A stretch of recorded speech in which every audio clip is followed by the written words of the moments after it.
Hello and welcome to the Ashcan Edition on Graphic Policy TV. I'm Brant Lewis, and today we're going to Gotham to investigate a murder with a Dark Knight who really hasn't had a lot of battle scars yet. Hopefully, my guest can assist with this case. Tonight, I'm joined by Dan Waters, who is the writer of the recently released Batman Dark Patterns with artist Hayden Sherman. Dan, thanks for joining me. I hope you're doing well. Yeah, thanks very much for having me, Brent. Cool. So to kind of get things started, I usually like to ask my guests a couple of questions, get to know them a bit better. Sounds good. So if you were trapped on a deserted island and you could only bring one music album with you, what would it be and why? Oh God. Maybe some sort of it'd be The Cure. But I wouldn't want to pick between their albums. So maybe some. I'm sure there's some form of decent greatest hits that I'd probably take. Um, yeah, just because that's the band I always come back to. Both sort of in life and creatively and stuff. There are a few things I'm kind of obsessive about, but The Cure is definitely one of them. I mean, that's a good solid pick. A very Batman pick, I would say, as well. Mhm. Always been on the dark end of things. Exactly. So what was the first Batman comic you read? I don't know because I feel like I was exposed to it a lot more in other mediums than I was comic books.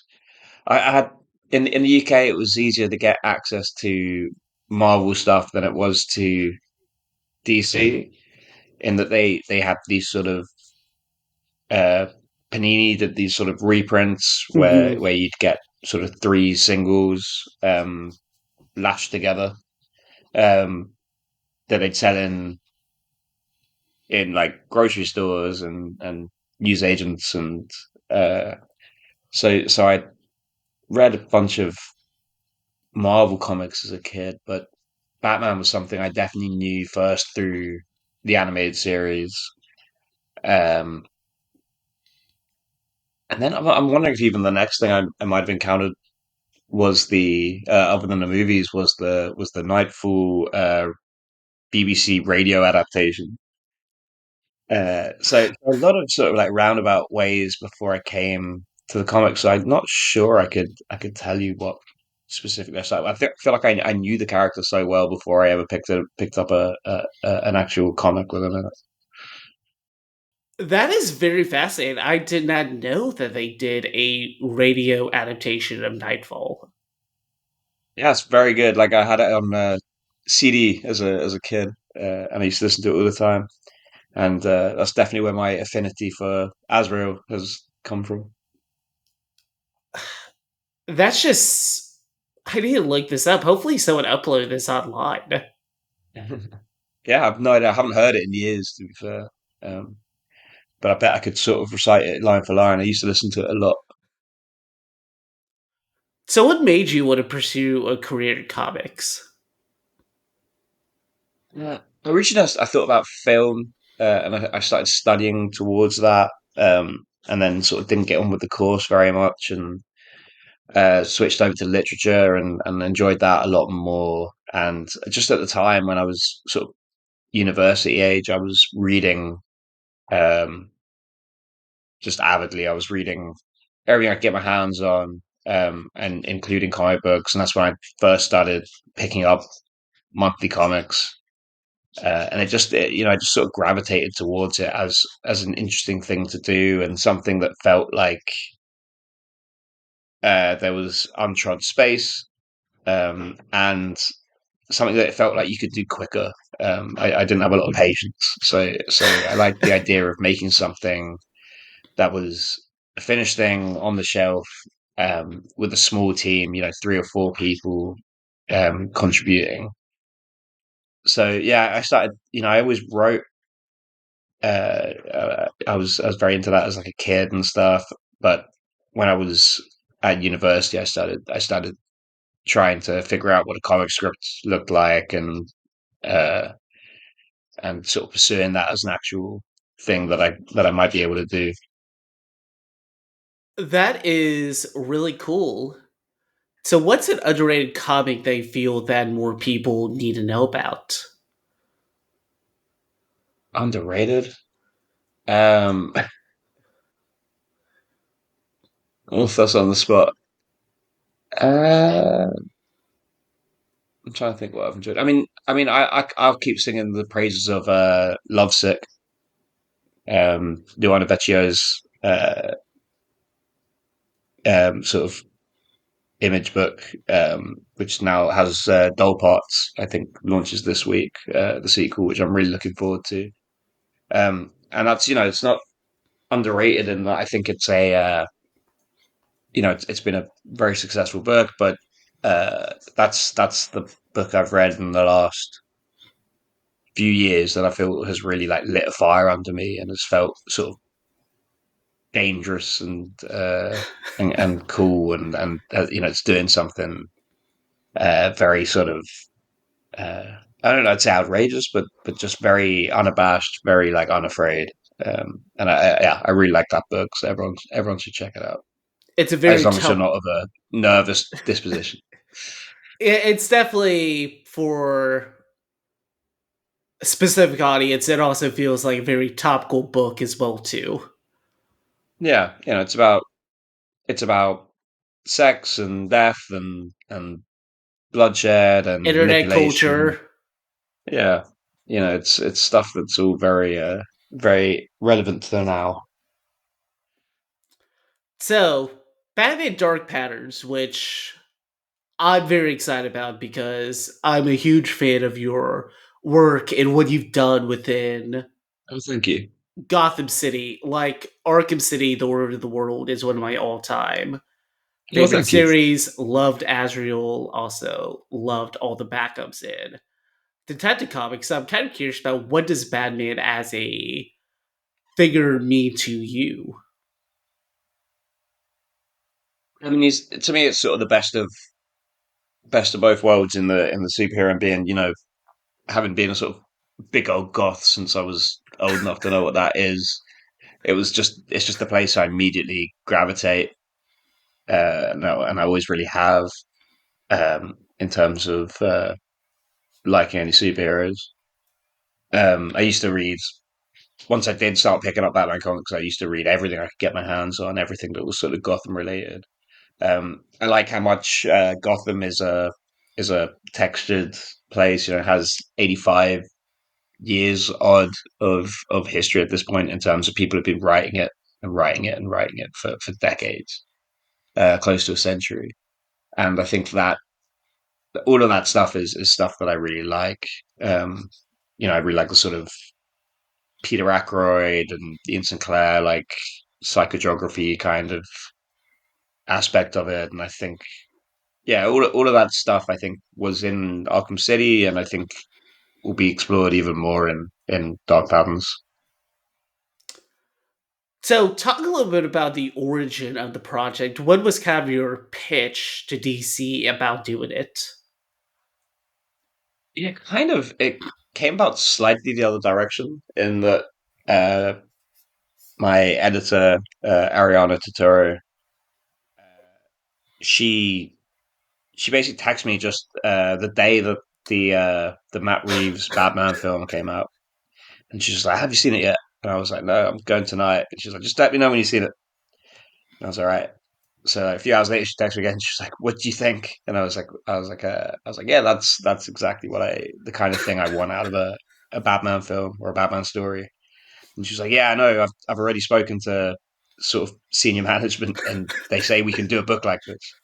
So it kind of came out. I mean, the project definitely evolved away from that as a specific style, but the book definitely came about from just I think a realization that there wasn't a straightforward Batman solving crimes, mysteries in Gotham City book on the shelves right now. Um, so we wanted to. So the pitch was to take it extremely lo-fi. It's not so much about it being an early years Batman. It's just about that. time period, giving us the opportunity to kind of cut away everything that's not absolutely core to the character in these kind of stories. So we don't have to worry about having a bunch of Bat Family characters around or anything like that. It's just Batman with Alfred in the Batcave, Commissioner Gordon helping him solve crimes, and beyond that, there's very little recurring supporting cast. There are two new characters who are sort of there to give him assistance in different directions. Um, there's a forensic pathologist who is sort of digging around in the bodies that Batman brings to him, and a tabloid journalist who's kind of tapped into the psyche, the sort of urban myths of the city. So that's kind of as far as we have in a supporting cast, and that was really kind of the pitch was like, okay, we'll strip away with the sort of anything that's Iron Man-y, anything that's too gadgety or too sort of uh, uh, sci-fi or whatever for this kind of story. And we've just got a guy dressed as a bat trying to solve crime. I think that's such a great approach because to me, that's always the bit of the core of Batman as a character is he is the world's greatest detective. It's like the fighting, the tech, all that's cool, but to me, it's always been that analytical aspect of it. And it's something, but it's analytical, but also very sort of. There's also the side of it that he is dressed as a big bat, so there's this sort of magical thinking side to what he's doing in terms of yeah, there's this symbolism, there's the striking fear into the hearts of criminals thing, and so yeah, I really enjoy that you can sort of tell these very grounded kind of crime stories, but that element's always there as well. There's always this kind of mythology of Gotham that's going to be laid over it. Definitely, and I've seen a lot in descriptions and interviews you described it as very pulpy and very much tied back to like those earlier roots of those beginning Batman stories. What kind of draws you to that? I think those are the kind of stories I like outside of comics as well. But I'm also definitely very interested in. Sometimes I think in comics the impulse can be to keep trying to introduce the new and uh, sort of can lead to glazing over. Like, okay, yes, we know that Superman can walk out a window and fly off, so we don't need to show it. We don't need to think about it. Let's get to the bit. So we need to take that further. So let's get to the bit where he's circling the sun and fighting Brainiac 352, who has a whole legion of things, and it becomes about scale in a certain way, which I'm kind of interested in inverting. And Batman is definitely the guy to do that with as well, because what if we don't take for granted that every time he gets tied up, he's going to free himself, or every time he's shot at, he's going to dodge the bullet, and those kind of things. I want to make those. I was really interested in making those threats feel very real, feel very, you know, yeah, just not taking any of that stuff for granted. That everything he does is extremely dangerous and time consuming, and I just want to slow down the stories a little bit and actually like focus on the intricacies of it all. Most definitely, and kind of going back to the Batman, when you're talking about that, I'm very much reminded about all the mistakes in the movie that he makes with URL as long as that wingsuit sequences too. Mm. It's like that he is like the younger Bruce. And I think that's such a reason why so many people go back to that is because he's not the quote unquote Batman yet. Yeah, but I think he can be the Batman and still have fallibility. I think he can still be very, very good at what he does, and the world's greatest detective, and everyone in Gotham either loves or fears him. He can be all of that stuff, but still be flesh and blood and still be fallible. Mm. And I think that's the kind of sweet spot we're trying to hit with this book. I fully agree with that. I mean, we saw that recently with Rob V's operatic detective comics, which you contributed to as well with backups. Yeah, I mean that was a great thing to get to contribute to. That was a really fun gig. Just in that once a month, I would just call Ron up and say like, who do you want the story about? And I'd just go and write. I take a day and just write 8 pages of Mister Freeze or the Ten-Eyed Man or uh, Cheshire Cat or just sort of jumping around Gotham and just exploring these little corners just for one, in and you're out 8 page story. So that was really fun to do. So you've written mysteries before, I know, obviously, with Limbo and even recently with The Six Fingers. What makes a good Batman mystery? Oh, I think honestly, I think the character's so versatile that you can kind of do any kind of mystery you want to do.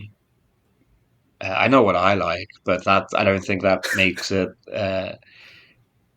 any of the other kind of stories you might want to tell any less true. I mean, I think the reason the character's got the longevity that he does is that Adam West is an utterly valid interpretation of Batman in the same way that The Dark Knight Returns is, in the same way that Gotham Nocturne is.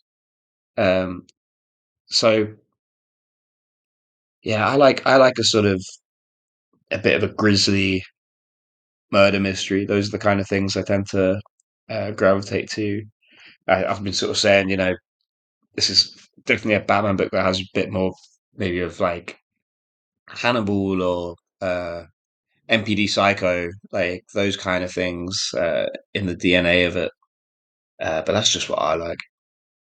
I like that stuff as well, and I do love that they brought up Hannibal because I was kind of mentally making those dots with the tabloid journalist, the pathologist, kind of like, especially with the first arc, which is going to be dealing with those series of bizarre, grisly murders, which very much seems up your alley. Yeah. Yeah, I mean, I sort of have an affinity towards the morbid, I guess. I've also, I've been doing a lot of sort of, I've been reading a lot of books by pathologists and things, and I think there's something very interesting in uh, reverse engineering a murder from the corpse. So there's a fair bit of that running through the book. So, what are some of the influences with this series? Because when I saw the pitch, obviously Arkham Asylum and Serious House, Serious Place on Earth, and also a bit of the Black Case book as well, with kind of like the idea of these self-contained stories. Yeah, I think it's definitely all of that kind of thing, or it's definitely in that corner of stories that we've done. I hope it's kind of its own thing again. I think we've struck on a tone that I don't think I've seen before, and that comes from the whole combination of the stories we're telling with Hayden's art and Sharon's colors, and I think it's something a little unique in that it looks very classically Batman, but the stories are definitely grimmer than anything you'd be able to tell. Well, I mean, I say that, but then I'm thinking about like the first appearance of the Joker in the Golden Age is horrific. It It's is. It's a horrendous. horror story. It really is, and it's a great one. It's so well done. So I guess it's maybe more a little bit that it's really just treating the Golden Age or updating the Golden Age. Which I do like a lot because I think the Golden Age, I think it's for a lot. readers of my age and younger, they very much see the Golden Age as like the happy bride go lucky, where it's like there's some dark stuff in the Golden Age comics. Yeah, the Silver Age is where it all got a little more, silly when the sort of the comics code came in and all that. Mhm. But the sort of early stuff was it was mostly there wasn't so many colorful characters around until a little bit later. It was mostly people in suits trying to do horrible sort of crimes that he'd get mixed up in. So, what are kind of the core traits of Batman they feel are important to him? I think you can just kind of pass that from uh, like I say, Adam West is just as valid as Dark Knight Returns and any other anything in between. But all of those versions have I think the core is that he's a good detective. Um, he doesn't kill people, uh, and but I think the thing that really the point of the character, and I think the reason that the character remains sort of compelling across a trillion stories is tenacity. It's a doggedness. It's that he doesn't stop and he can't stop. He has a compulsion to just keep pushing forward and forward and forward, and he won't sleep, and he'll just keep coming for you. He's like a shark, Exactly. even So, with Adam West. I mean, he had the bat shark repellent to assist with that. Hmm. So, with Gotham City, it's very much its own character in its own right. Why do you think it's such a fascinating location to play around with? Um, because it's whatever you want it to be. It's a city that people have interpreted in all these kind of all these kind of ways, and they're all valid. So they've all kind of stacked on top of each other to make a place that kind of feels real, but it can also feel very different in different people's hands, but they're all valid. Um, it's basically a big magic city that's full of monsters and urban myths and black magic and mad science, and all of those things are kind of stacked on top of each other and have been again for almost a century at this point of actual storytelling time. So there's an actual history, there's actual layers of sediment that you can drill down into and pluck things from old stories, or I think at this point anything's kind of believable in Gotham. So it's this very malleable uh, place, but it's also kind of New York.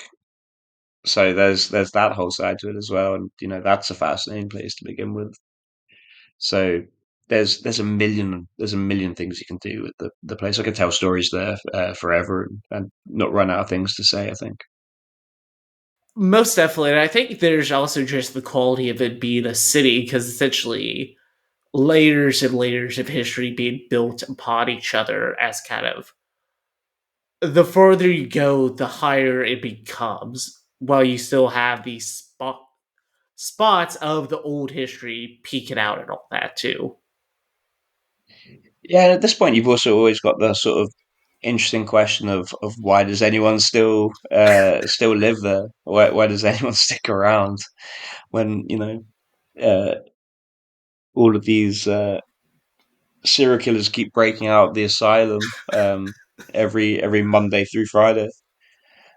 So that's an interesting question to kind of figure out for yourself as a writer, because people have had given different reasons.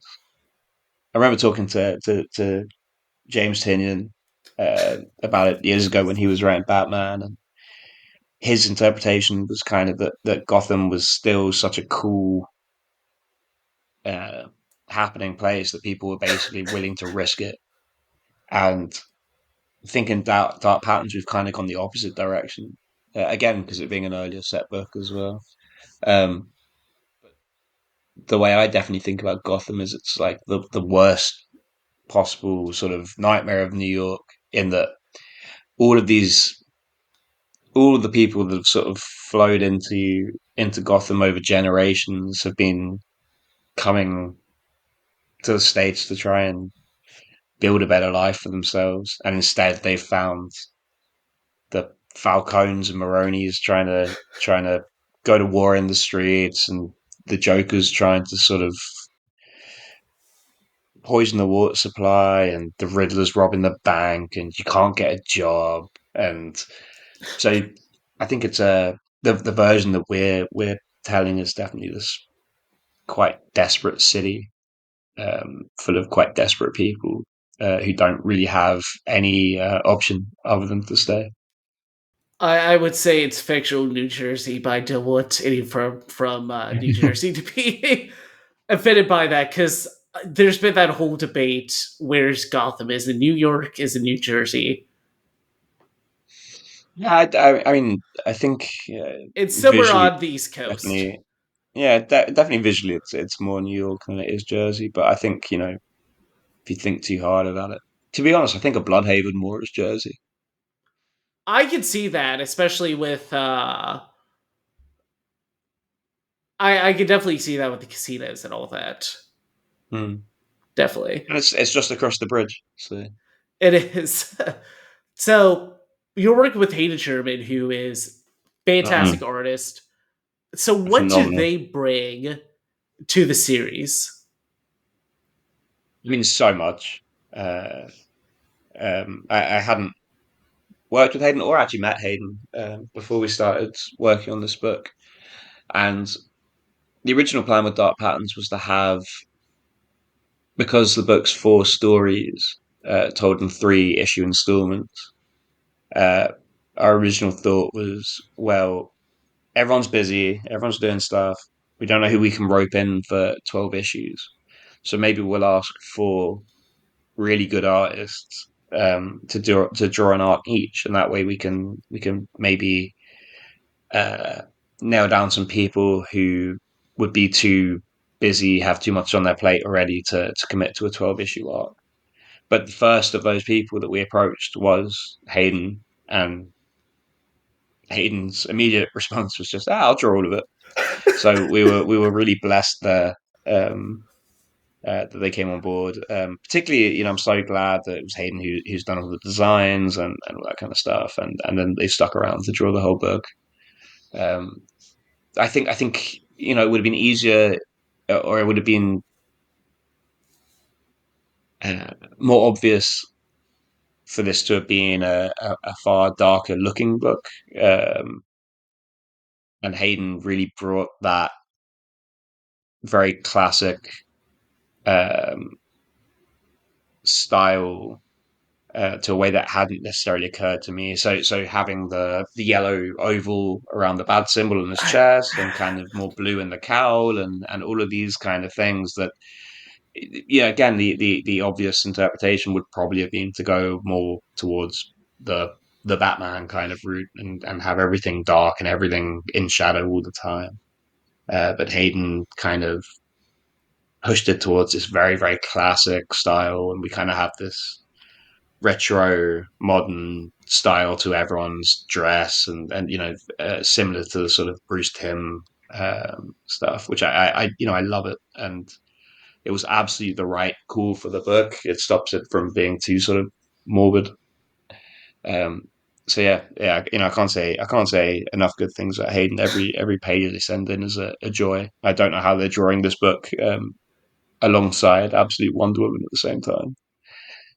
yeah, I was about to be like, they're also doing Absolute Wonder Woman, which is one of the best selling and one of the best selling comics as well. It's like I don't know how they do it. How Dane Mora does it either. I don't understand that at all. But I think that's such a Yeah, great way of putting it with that retro futuristic because it's that classic touch while also bringing us that sense of modernity where you can have those stakes that really feel in it. Yeah, I think it's a really nice sort of marriage between these kind of stories and sort of making sure it still feels entirely Batman. It doesn't feel like it's Batman injected into a far grimmer sort of world than the DC universe generally is. So, with Hayden, did that make you at all adapt how you wrote your scripts, how you approach the story visually as a writer?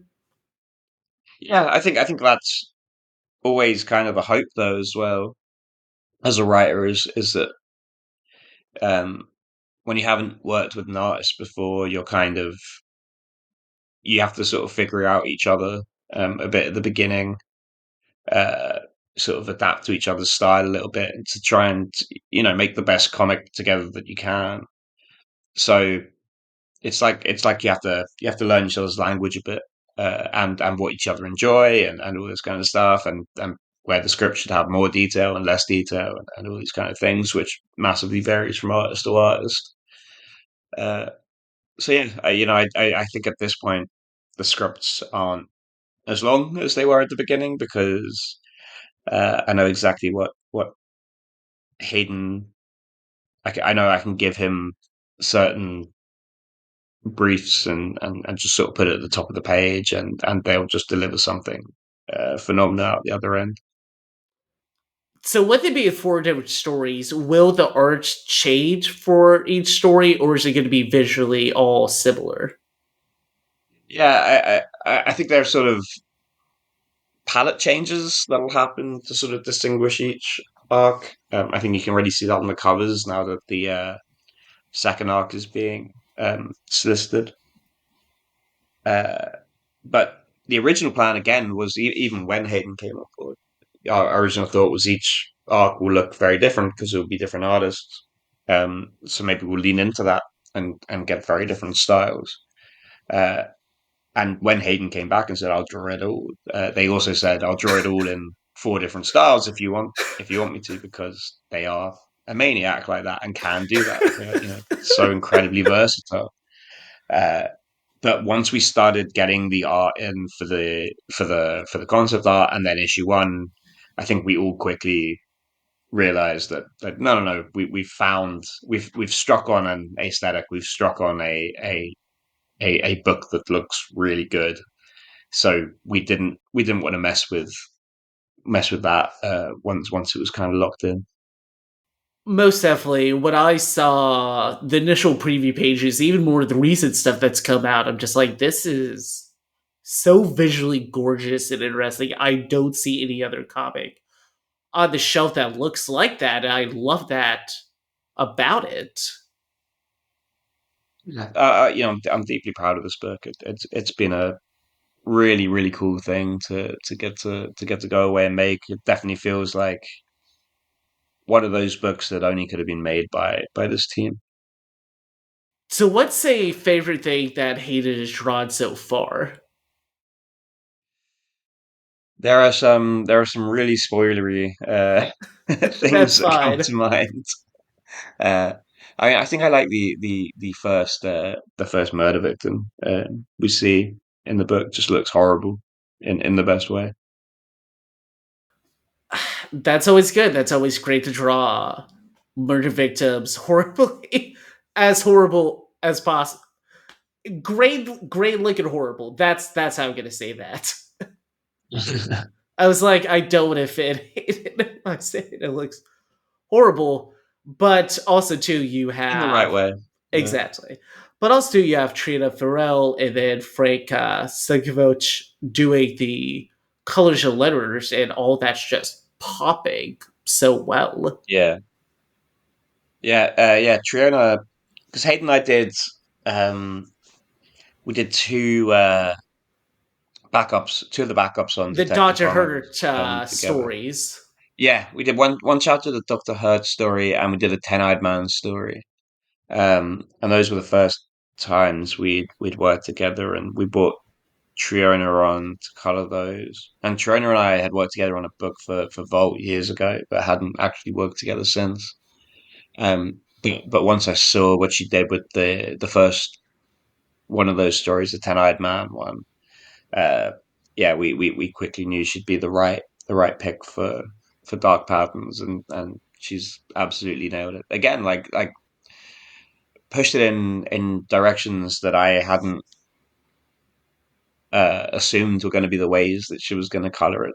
Which is always a delight to be surprised, particularly when it'd be so easy to lean into a sort of house style and do the obvious things, but she's brought in all this sort of sickliness, this green, these neon sort of greens and purples and yellows to Gotham, and I just think it just yeah, again, it looks very kind of retro, but I don't think it looks old. It looks like something brand new, and it doesn't look like any of the other books I'm seeing right now.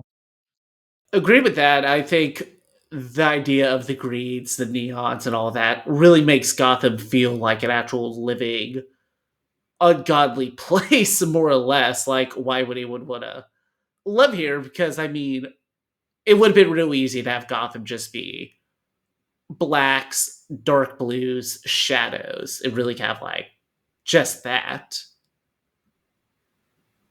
Yeah, I mean, I'd always prefer and lean towards a sort of stylized color palette because it's one of the tools you have um in your toolbox when you're making a comic book is that things don't have to be colored true to life. The sky doesn't have to be blue. The concrete doesn't have to be gray. It can be whatever you want it to be. Most definitely. And I gotta ask, this may be a spoiler. Will Ten Eyed Man make an appearance or not? We'll see. I mean, part of the what we did with Ten Eyed Man and how we sort of reinvented him a bit in Arkham City was that what I was sort of thinking about there was that book was about the city as a reflection of the asylum and all of the sort of other characters, your Jokers and Mad Hatters and Scarecrows and whatever. They're breaking out of Arkham constantly. They're always sort of escaping and going about their dastardly ways. Whereas Ten Eyed Man doesn't get taken out of the toolbox very much. So I quite just like the idea that before the events of Arkham City and the sort of big breakout that had happened just before that, that he'd started as the sort of colourful, normal ish villain, but he'd just been stuck in Arkham for decades, just getting weirder and weirder and weirder, like sort of being visited by the ghost of Amadeus Arkham and uh, just sort of having to live in this ungodly place, just sort of forgotten down somewhere in the basement. And that's how he sort of ended up the way he ended up. So I guess, which is all, I guess, a long way of saying I don't know that Ten Eyed Man would be that version of the character yet in the timeline that we're telling in Dark Patterns. So it kind of going off of that, with it being such an early Batman story, this is definitely going to be some of his first experience with more of the colorful type of criminals. And why do you think they kind of begin to make those appearances? Um, I mean, I think that's part of the whole thing. I mean, we're not trying to, again, we're not trying to sort of tell the first meeting between him and Hmm. most of the sort of recognizable villains. But it might be sort of his second or third encounter with some of them. But yeah, I think Gotham's gone through a lot of quite recent trauma with the sort of emergence of all this kind of stuff, and I think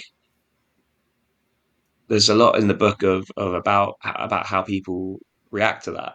Um, I got quite into reading about post-war Germany uh, and how there was this huge um, rise in both celebrity faith healers and witchcraft accusations. People in the wake of everything that the nation had done in World War II, all of a sudden started people started accusing their neighbors of being witches, um, and it led to actual genuine cases in the courts and things. So I think there's something very interesting in a place that's just gone through a huge traumatic experience, and people then start reverting to old customs, old beliefs, old superstitions, and that I think is a really interesting way to look at early Gotham or early Batman era Gotham. That's very interesting they brought up trauma because Batman is very much a character created from trauma by Bruce, and the fact that with Gotham itself, it's like experiencing trauma every single day, more or less, with all this stuff. Yeah, I mean it's a city under stress, and he's a man under stress. Which you know, that's what else is worth writing about. Exactly. So, to the people that are interested in Batman Dark Patterns, do you have some recommendations for similar series, some other maybe books to help kind of like, I don't want to say prep, but if they're into it to kind of go off of? Yeah, I mean, there's you know the Batman ones are probably the kind of aforementioned Serious House and Serious Earth, maybe Batman Gothic, um, uh, kind of anything that Kelly Jones drew. The sort of Doug Munch stuff, I love that stuff, and that stuff had you know sort of tended to oscillate between these kind of grounded ish detective stories and these absolutely outlandish monster stories. You know, there was a lot of sort of EC EC comics in those kind of stories. I think that's the kind of stuff that this book's bringing back. And then outside of um, Batman, I think it's definitely if you like things like Hannibal, MPD Psycho. Those are the I think the more obvious references. Even like Luther. Great. So, wrapping things up, Dan, how can people support you in your work? Buying the books is the number one way. That always helps. But if you want to find me online, I'm at Dan PG Waters on Blue Sky and The Bad Place and Instagram. Um, I'm at Dan PG Waters and all of those. But the other way would be to check out the Dead Air channel .ghost.io, which is also linked to by all of those all my profiles on those other sites. But that's my newsletter and kind of website that I update as often as I can, and that's where I write more on the internet than not. Um, I'm not a massively social media person. I like having my own space to kind of brain dump every week or so, and write about what I have coming out and what I've been thinking about. So that's definitely that's my favorite place that I exist on the internet. Highly, highly recommended. It's great. You do some amazing writing on it. Yeah, thank you. Well, Dan, thanks so much for joining me. I hope you have a good day. No, likewise. Thanks very much for having me on. It's been a blast.